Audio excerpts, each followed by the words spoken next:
Hello and welcome to Rajya Sabha TV. I'm Tina Jha with breakfast news. Let's start with the headlines this morning.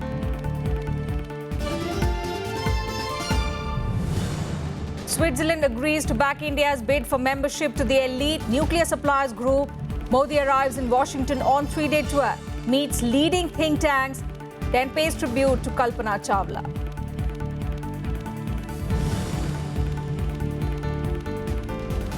RBI's bi-monthly policy review today. Clamour for rate cuts by industry. This as India jumps 13 positions from last year to rank second among 30 developing countries in ease of doing business.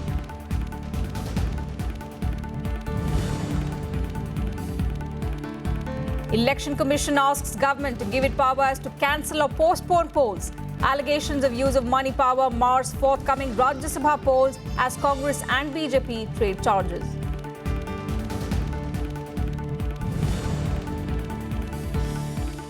Far-right French extremist held with huge arsenal of weapons for allegedly planning attack on Euro 2016 football championship that is to kick-start on the 10th of June.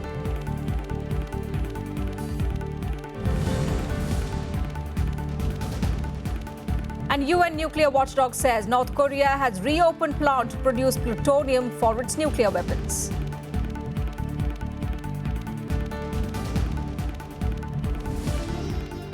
Well, Prime Minister Narendra Modi is in the United States on the fourth leg of his five-nation tour. The highlight of his visit is his address to the joint sitting of the US Congress.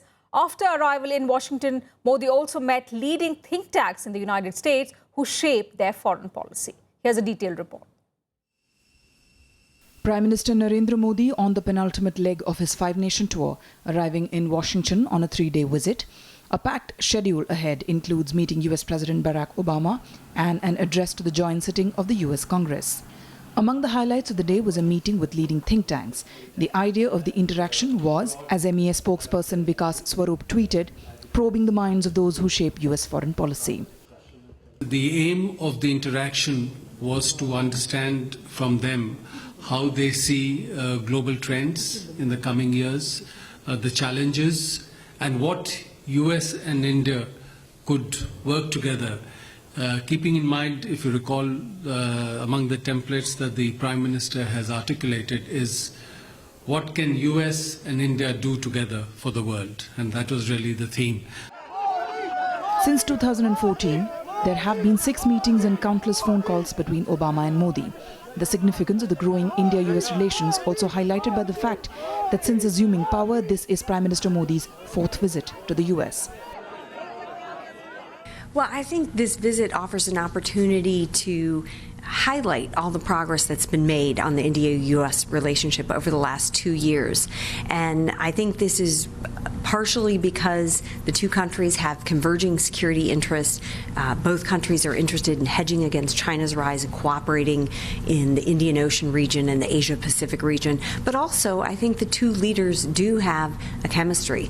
I think both leaders have taken a chance on each other, and the gamble has paid off. I think for Prime Minister Modi, he's going to be engaging with a key constituency for India, the US Congress. That's going to be a big feature of this visit. He's the other second area, the people who he's going to be engaging with are business leaders. He will want to make the case that his economic record from the last 2 years justifies optimism in the Indian economy. Some of them are not convinced. But I think primarily it is also the big constituency is kind of taking this forward with the administration, tying up some loose ends in terms of strategic issues, economic issues, as well as some values-based issues over the next few years.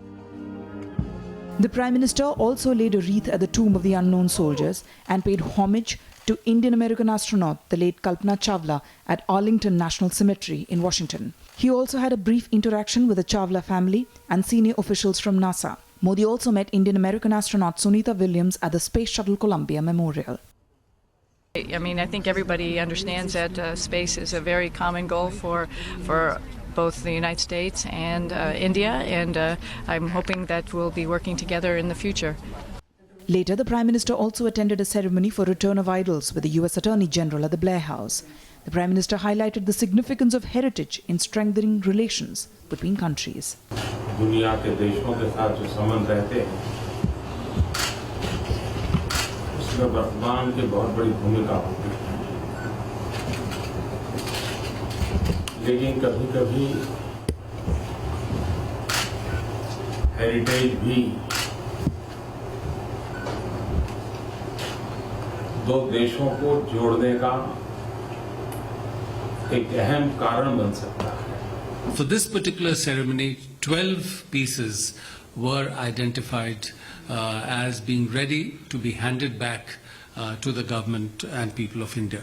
And these are significant because some of them date back to 1,000 years from the period of the Chola dynasty.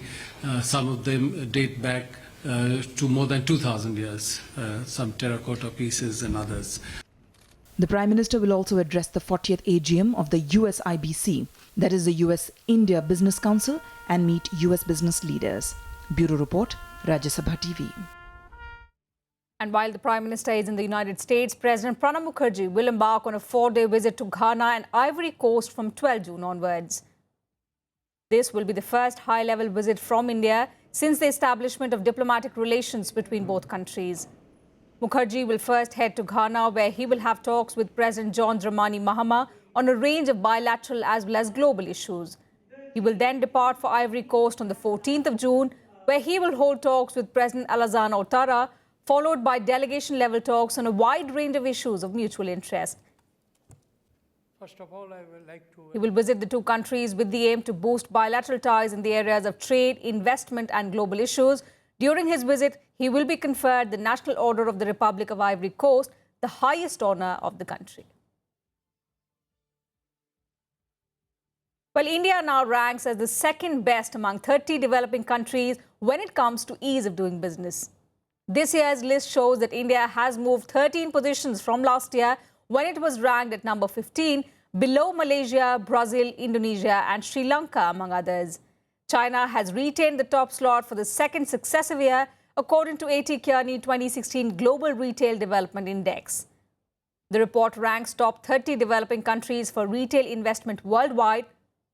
The study said that higher economic growth and simple regulations governing foreign direct investment have enabled India to jump 13 positions over a span of just 1 year. Moving on, the Election Commission has asked the government to amend the electoral law to empower it to either postpone or cancel polls on the ground of bribery of electors. In a letter to the Law Ministry, the Commission said a new clause be inserted in the Representation of the People Act 1951 to allow adjournment of poll or countermanding of the election on the ground of booth capturing. The Commission has requested the government to take early action on its proposal. The Election Commission's move comes against the backdrop of parties doling out cash and gifts to woo the electorate.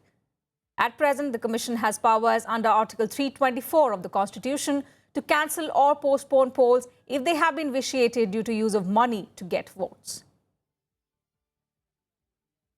And a Congress delegation led by Party General Secretary Digvijay Singh met the Election Commission on Monday, seeking postponement of elections to 4 seats of Rajya Sabha from Karnataka.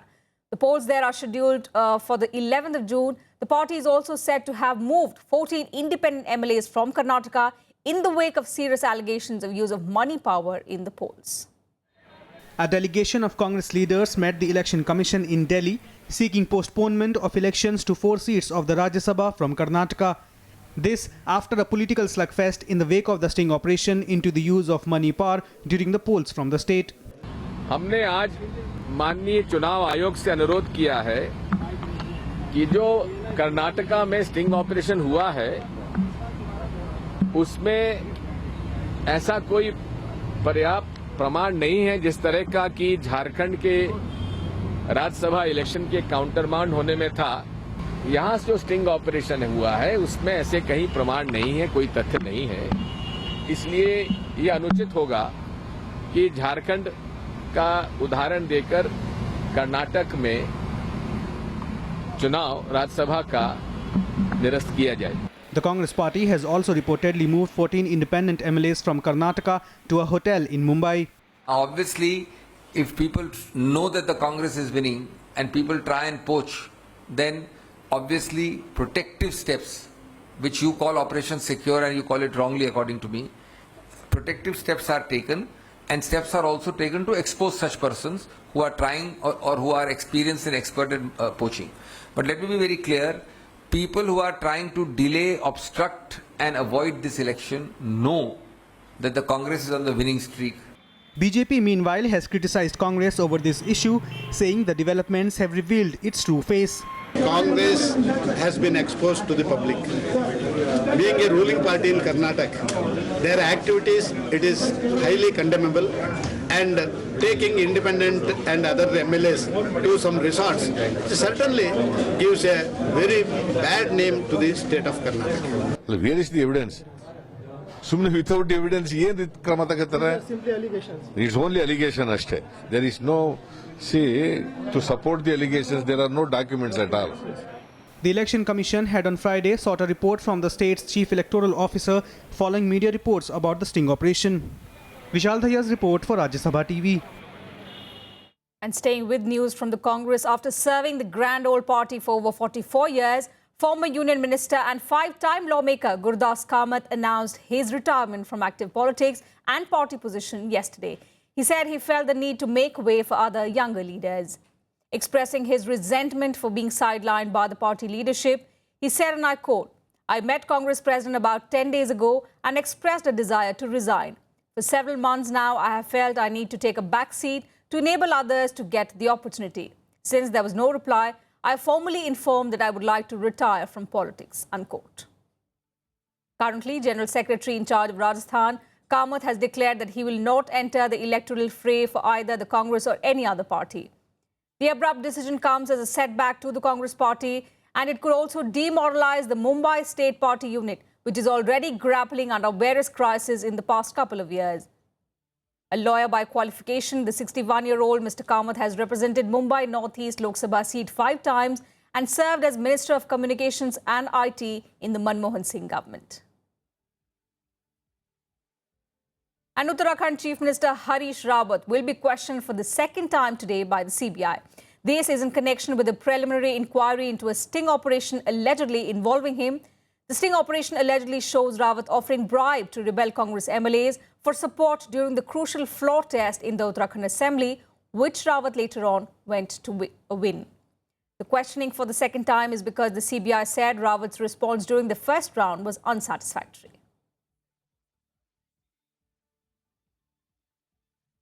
And news now from Jharkhand, where at least 96 children fell ill after eating midday meal in a government school in the state's Jamua block of Giridih district. The students complained of stomachache and nausea immediately after eating the meal. According to officials, a lizard had fallen into the food during the preparation, leaving it contaminated. The principal, however, seemed clueless regarding the incident. The school authorities took them to the nearest hospital, where the condition of the children reportedly stabilized after treatment. 2 students, however, are still in a serious situation. वहाँ mid day meal में छिपकली पाई गई। कुछ बच्चों में उल्टी, पेट दर्द की शिकायत होने लगी, तो सारे बच्चे अस्पताल में आए। यहाँ सबों का समुचित इलाज किया गया, दिखा गया, और करीब 96 बच्चे हॉस्पिटल में आए। We'll take a short break here. All the international news to follow on the other side.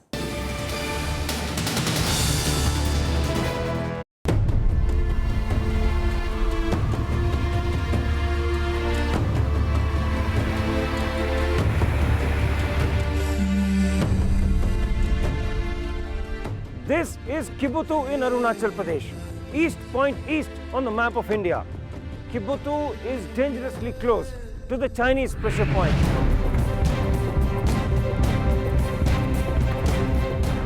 In this second episode focused on Indo-Tibetan Border Police Force, we will try to get all the answers as to why this combat army is known as the world's best for jungle and mountain warfare.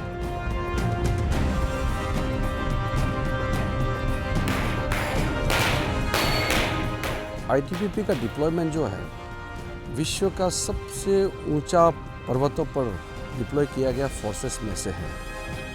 Watch National Security, ITBP the secret weapon, only on Rajya Sabha television.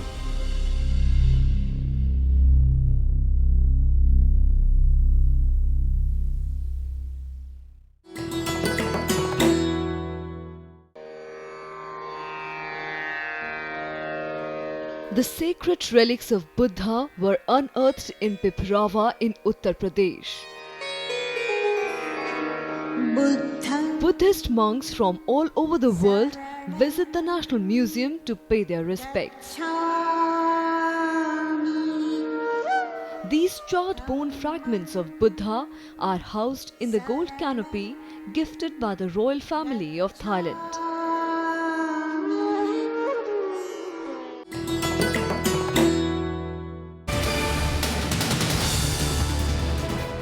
Thanks for staying with us. News now from Dadri in UP, which seems to be gripped by tension once again. Protest meetings have been held by locals ignoring prohibitory orders.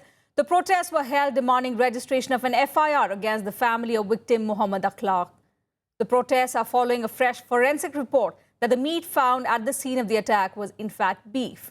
There was threat to hold a Mahapanchayat to act against the victim's family. The threat was issued by the father of the main accused, Vishal Rana. A decision on where to hold the Mahapanchayat will be taken in 20 days' time. The villagers, meanwhile, have also decided to move the district court. Additional security has been in place in Bisara village and Section 144 has also been imposed.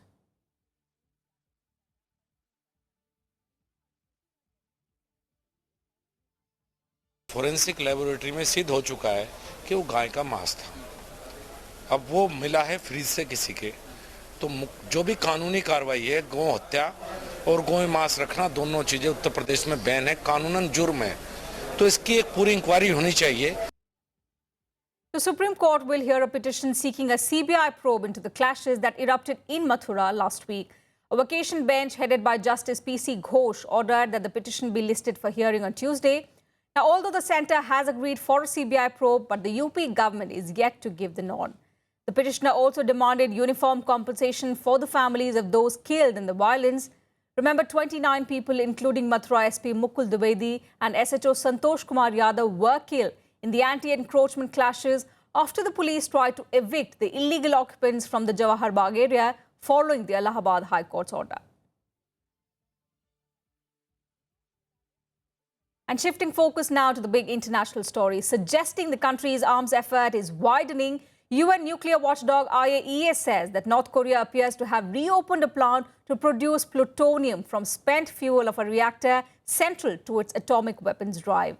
Addressing a press conference in Vienna, IAEA Director General Yukiya Amano said, and I quote, "The indications that we have obtained are of activities related to the 5-megawatt reactor, expansion of enrichment facilities and activities related to plutonium reprocessing," unquote.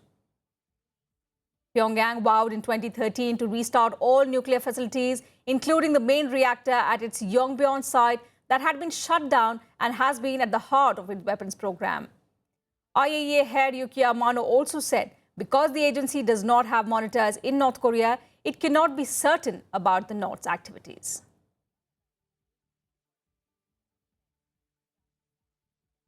Meanwhile, US Secretary of State John Kerry has warned China against attempts to resolve the South China Sea dispute through unilateral actions.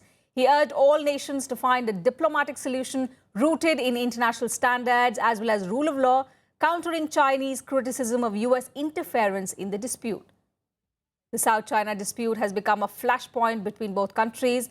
The US backs the Philippines, Vietnam, Malaysia, Brunei and Taiwan to counter China's claims of almost the entire region. And as tension brews between both countries, Chinese President Xi Jinping has said that the issue must be properly managed by avoiding major disturbance in ties. John Kerry currently is in Beijing for a 2-day strategic and economic dialogue between US and China. Clear that we are looking for a peaceful resolution to the disputes of the South China Sea. We are not a claimant. We have taken no position on any of the claims of any claimant. The only position we've taken is, let's not resolve this by unilateral action. Let's resolve this through rule of law. And Hillary Clinton has clinched the Democratic nomination for US President after reaching the required number of delegates, and Associated Press has declared. The count puts Hillary on 2,383, the number needed to make her the presumptive nominee. She will now become the first female nominee for a major U.S. political party. A strong showing in Puerto Rico's Democratic primary on Sunday and additional support from superdelegates put Clinton on top to become the presumptive nominee. She has secured 1,812 pledged delegates and 572 superdelegates for a total of 2,384 delegates, one more than needed. Clinton's delegate count will grow more on Tuesday when 6 states, including delegate-rich California and New Jersey, hold primaries. A Ukrainian intelligence agency on Monday arrested a suspected far-right French extremist near the Polish border with a huge arsenal of weapons. The extremist was allegedly planning to attack the Euro 2016 football championships in France. The arrest added to jitters over the staging of European football's showcase event in France after last year's jihadist attacks in Paris. Ukrainian security forces swooped to arrest a Frenchman on Ukrainian-Polish border. Crammed into his vehicle weapons, explosives and detonators. Ukraine security chief said that the man was planning a string of attacks in France to coincide with Euro 2016 championship, which kicks off in a few days. Насправді Службі безпеки вдалося попередити серію з 15 терористичних актів, які планувалися на території Франції напередодні та під час проведення чемпіонату з футболу, чемпіонату Європи, який має розпочатись 10 червня 2016 року. Gristak said the man had made contact with armed groups in Ukraine with the aim of buying weapons and explosives. В грудні 2015 року нам стало відомо про те, що в Україну прибув громадянин Франції, який під виглядом волонтерської діяльності почав встановлювати контакти з рядом представників військових формувань, обіцяв привозити спорядження і багато чого іншого. Але в процесі подальшого спілкування він почав проявляти інтерес до того, чи можна в Україні закупити зброю, вибухівки і інші засоби ураження. Talking to the media, the Paris police prefect said that there was no specific threat against any Euro 2016 team and that it was not clear if the tournament itself was being targeted. Incontestablement, je considère aujourd'hui que ces réponses permettent d'aborder cette période difficile sur laquelle on ne peut jamais dire qu'il n'y a pas de risque du tout et qu'il y a un risque zéro. C'est une période difficile avec des frappes qui peuvent concerner notre pays partout et pas seulement dans les fan zones ou dans les stades, je le redis. Et donc effectivement, je pense qu'aujourd'hui nous sommes autant préparés que nous devons l'être face à ce défi. French media is naming the suspect as 25-year-old Gregor Mota, but so far French authorities haven't commented. The arrest comes at a sensitive time for the country, on high alert after 2 attacks last year and preparations for Europe's biggest sporting event. On Sunday, French President François Hollande admitted another attack is possible. La menace. Et je ne serais pas dans la situation où je suis, président de la République, si je ne vous disais pas très clairement qu'il y a une menace. Cette menace, elle vaut pour, hélas, un temps qui sera long. Donc il faut que l'on prenne toutes les garanties pour que ce grand événement, cet Euro 2016, soit réussi. Il le sera. Nearly 80,000 police and security personnel will be deployed during the month-long event with more than 8 million fans expected. France is under pressure to ensure that the championship will be one to remember for the right reasons. Bureau Report, Rajya Sabha TV. And time now for all the sports updates in Sports Beat. The UNHCR, in partnership with the IOC, have chosen 10 refugees to make up a special team in Rio's 2016 Olympic Games. The team consists of individuals who have fled their homes in search of safety elsewhere in the world, with members originating from various countries, including the Democratic Republic of Congo, Syria, South Sudan, and Ethiopia.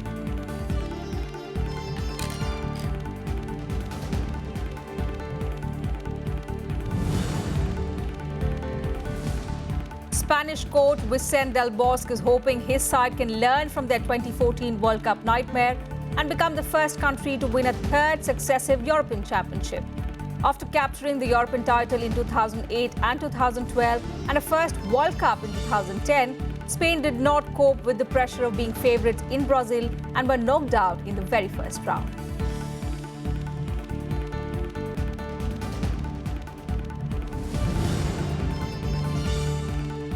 England manager Roy Hodgson and his 23-man squad arrived in France on Monday ahead of the start of the Euro 2016 tournament on the 10th of June. England have been drawn in Group B and face Russia in the Euro 2016 opener on Saturday. Slovakia and Wales are the other teams in the group.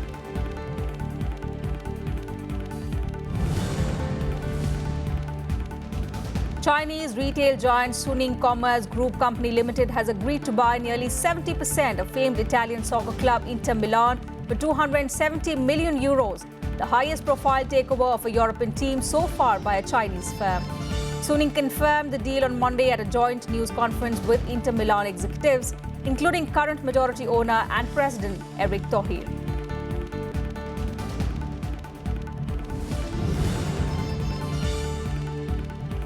Roger Federer is optimistic his back is on the mend as he prepares to return to action in the Wimbledon warm-up event on Stuttgart's grass courts this week. The seven-time Wimbledon champion, whose unbroken run of 65 consecutive appearances at Grand Slam tournaments ended when he withdrew from the French Open last month because of back pain, has been hitting in Germany.